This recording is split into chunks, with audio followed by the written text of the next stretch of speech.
தலைவர் நிச்சயமாக ஒரு நல்ல முடிவை எடுப்பார். அதை நான் ஆரம்பத்தில் சொன்னேன். அதில் எந்த மாற்று கருத்தும் இல்லை.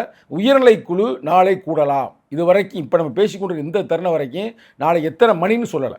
ஆனால் கூடுவோம் அப்படின்ற மாதிரி சொல்லியிருக்கிறாங்க. அவர் ஒரு பேட்டியில் இப்போ நான் சற்று நேரத்துக்கு முன்னாடி பார்க்கும்போது என்னன்னா, நாளைக்கு கம்யூனிஸ்ட் கட்சிகளுடைய செயற்குழு கூட்டம் இருக்குது, ஈவினிங் நிர்வாகிகள் கூட்டம் இருக்குது, மேபி 9ஆம் தேதி கூடலாம் அப்படிங்கிற மாதிரி தலைவர் அவர்கள். அது எத்தனாம் தேதி கூடினாலும் சரி, அதில் எந்த பிரச்சனையும் இல்லை. கம்யூனிஸ்ட் நல்ல ஒரு முடிவை எடுப்பார்கள். எங்கள் தலைவரே ஒரு கம்யூனிஸ்ட் தான், சரிங்களா? அதில் எந்த பிரச்சனையும் இல்லை. ஒரு நல்ல முடிவு நிச்சயமாக வரும் என்று நாங்கள் நம்புகிறோம். ஏன் வர வேண்டும் என்று விரும்புகிறோம் என்றால், இப்போ உயர்நிலைக்குள்ளே நான் ஒரு உறுப்பினர், நிச்சயமாக நான் என்ன சொல்லுவேன், இந்த ஓப்பனாக பேசுகிறேன்ல, உயர்நிலைக்குழு பேசுறது நான் இங்கே தானே பேசிக்கிட்டு இருக்கேன்ல. நீங்கள் இந்த நேரத்தில் தவறு செய்ய வேண்டாம். தவறுனா என்ன, சில பேர் நெருக்கடி கொடுப்பாங்க எங்கள் தலைவருக்கு, யார் யார் கொடுப்பாங்கன்றத நான் பேசும்போது அவங்களுக்கும் தெரியும், சரியா? இனிமேல் அப்படி செய்யாதீங்க. நியாயமாக உங்கள் மனச்சாட்சி பிரகாரம் நடைபெறுங்க, செய்யுங்க. நம்ம ஒரு கட்சியுடைய கூட்டணியில் இருந்தோம்.